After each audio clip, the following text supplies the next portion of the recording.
Hello दोस्तों, आप सभी का स्वागत है मेरे YouTube channel physical education with Siraj Ahmed में। दोस्तों, आज की वीडियो में हम बात करने वाले हैं पीटीआई भर्ती 2022 के डॉक्यूमेंट वेरिफिकेशन के बारे में। डॉक्यूमेंट वेरिफिकेशन में क्या क्या डॉक्यूमेंट्स लगेंगे, कितने सेट बनेंगे, सेट कैसे बनाएं, स्क्रूटनी पत्र कैसे भरें, फॉर्म कब से शुरू होंगे, इन सब के बारे में।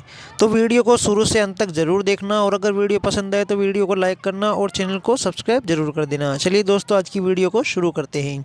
सबसे पहले हम बात कर लेते हैं कि डॉक्यूमेंट्स क्या क्या लगेंगे। तो दोस्तों, प्रथम नंबर पर आपके पास विस्तृत आवेदन पत्र होना चाहिए, या तो वो ऑनलाइन भरा हुआ हो या ऑफलाइन भरा हुआ हो। आपके पास में विस्तृत आवेदन पत्र होना चाहिए। दूसरे नंबर पर डीवी फीस की रसीद, इसको स्क्रूटनी आवेदन पत्र भी बोला जाता है। आप इसका प्रिंट निकाल करके रख लें एवं इसको भर लें।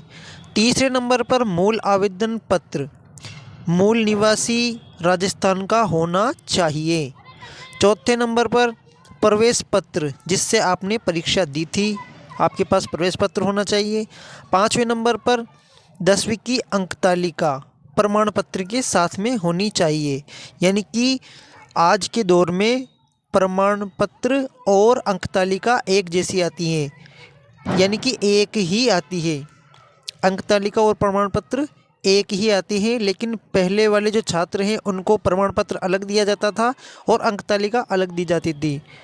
तो इसका ध्यान रखें, आपको प्रमाण पत्र और अंक तालिका लेकर जानी है। छठे नंबर पर 12वीं की अंक तालिका मय प्रमाण पत्र, यानी कि प्रमाण पत्र के साथ में आपको अंक तालिका लेकर जानी है। सातवें नंबर पर उच्च शैक्षणिक योग्यता, अगर आपके पास में उच्च शैक्षणिक योग्यता है तो, वरना कोई ज़रूरी नहीं है। अगर आपके पास कोई उच्च शैक्षणिक योग्यता है तो आप उसको लेकर जाएं, अगर नहीं है तो कोई बात नहीं। आठवें नंबर पर सीपीएड, डीपीएड, बीपीएड, डिप्लोमा, इनमें से जो योग्यता आपके पास है, यानी कि जिसकी वजह से आप पीटीआई बन रहे हैं, आप उसको साथ रखें, उसको साथ लेकर आपको जाना है। 9वें नंबर पर खेल प्रमाण पत्र। यहाँ पर समझने वाली बात है दोस्तों, ध्यान से सुनना। खेल प्रमाण पत्र, लेकिन याद रखिए खेल प्रमाण पत्र का पुनः प्रमाणीकरण होना चाहिए।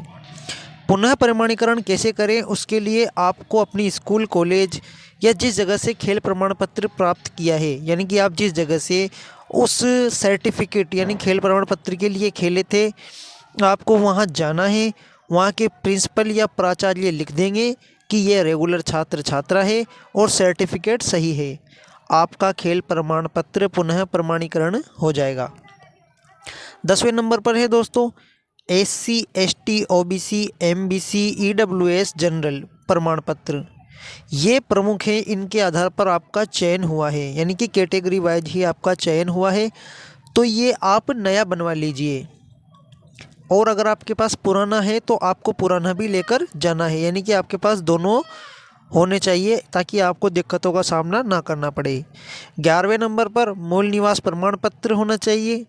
12वें नंबर पर अंतिम संस्था का चरित्र प्रमाण पत्र, जो रेगुलर रूप से आपने पास की है उसका चरित्र प्रमाण पत्र आपके पास हो, यानी कि आप जो पिछले क्लास में थे उसका चरित्र प्रमाण पत्र अपनी कॉलेज से आपके पास में होना चाहिए।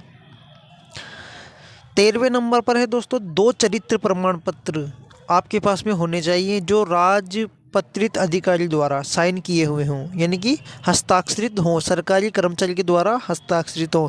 जैसे प्रिंसिपल हो गया, लेक्चरर, डॉक्टर, किसी के भी द्वारा, किसी भी सरकारी कर्मचारी के द्वारा हस्ताक्षरित होना चाहिए। आप उसे कहीं से भी बनवा सकते हैं, लेकिन ये ध्यान रखना है कि 6 महीने पुराना नहीं होना चाहिए, अन्यथा वो नहीं चलेगा। 14वें नंबर पर है TSP एरिया का आपने अगर लाभ लिया है तो उससे संबंधित प्रमाण पत्र होना चाहिए। 15वें नंबर पर है विवाह प्रमाण पत्र, अगर आपकी शादी हो गई हो तो विवाह का प्रमाण पत्र यानी कि मैरिज सर्टिफिकेट आपके पास में होना चाहिए। 16वें नंबर पर है विधवा परिव्यक्तता दिव्यांग प्रमाण पत्र, अगर आपने इनमें से लाभ लिया हो तो इनका प्रमाण पत्र होना चाहिए। अगर कोई महिला विधवा है तो उसके पति का मृत्यु प्रमाण पत्र होना चाहिए। अगर कोई दिव्यांग है तो दिव्यांगी का प्रमाण पत्र उसके पास में होना चाहिए। 17वें नंबर पर है त्रुटि संबंधी प्रमाण पत्र। अगर आपके डॉक्यूमेंट्स में कोई गलती है, अगर कोई छोटी मोटी आपके डॉक्यूमेंट्स में गलती है तो उस त्रुटि को सुधारने के लिए आपके पास में एक प्रमाण पत्र होना चाहिए। इस प्रमाण पत्र से होता यह है कि आपको उसमें लिखना होता है कि इस छोटी मोटी गलती को मैं बहुत जल्द सुधारने का प्रयास करूँगा। 18वें नंबर पर है संतान, दहेज, धूम्रपान नहीं करूँगा आदि शपथ पत्र, यानी कि आपके पास में ये शपथ पत्र भी होना चाहिए। 19वें नंबर पर है एनओसी सरकारी कार्मिक। एनओसी सरकारी कार्मिक, अगर आप पहले से सरकारी कार्मिक हैं, यानी कि आप पहले से टीचर हैं और इस विभाग में आ रहे हैं, तो आपको अपने पुराने विभाग से, जिस जगह आप नौकरी कर रहे थे वहाँ से आपको एनओसी लेकर आना है। 20वें नंबर पर है आय प्रमाण पत्र, यानी कि आपको आय प्रमाण पत्र, अगर आपने फीस में छूट ली है, यानी कि आपकी जो आय है वो 2.5 लाख रुपए तक दिखाई है, तो उसका आय प्रमाण पत्र आपके पास में होना चाहिए। 21वें नंबर पर है स्वयं का पहचान पत्र, आधार कार्ड, पासपोर्ट, ड्राइविंग लाइसेंस या आपकी पहचान, यानी कि आपके पास पहचान पत्र वगैरह होने चाहिए। और 22वें नंबर पर है पासपोर्ट फ़ोटो आपके पास में पर्याप्त होनी चाहिए। तो दोस्तों ये थे डॉक्यूमेंट्स मैंने जो बताए हैं, ये सभी आपके पास में होने चाहिए। अगर नहीं है तो तैयार कर लीजिए। 26 नवंबर से डॉक्यूमेंट वेरिफिकेशन शुरू हो चुके हैं। अब दोस्तों बात कर लेते हैं कि सेट कैसे बनाएं। तो सेट बनाने के लिए आपको विस्तृत आवेदन से लेकर आपके जितने भी प्रमाण पत्र हैं उनके सबके 3-3 सेट बनेंगे और तीनों सेटों को स्वयं द्वारा हस्ताक्षरित कर लेना। तो ये थी दोस्तों आज की वीडियो। अगर आपको वीडियो पसंद आई हो तो वीडियो को लाइक कर देना, चैनल को सब्सक्राइब करके बेल आइकन प्रेस कर देना ताकि आने वाली वीडियो की नोटिफिकेशन आप तक सबसे पहले पहुंचे। मिलते हैं बहुत जल्द एक और नई अपडेट के साथ, तब तक जय हिंद, जय भारत।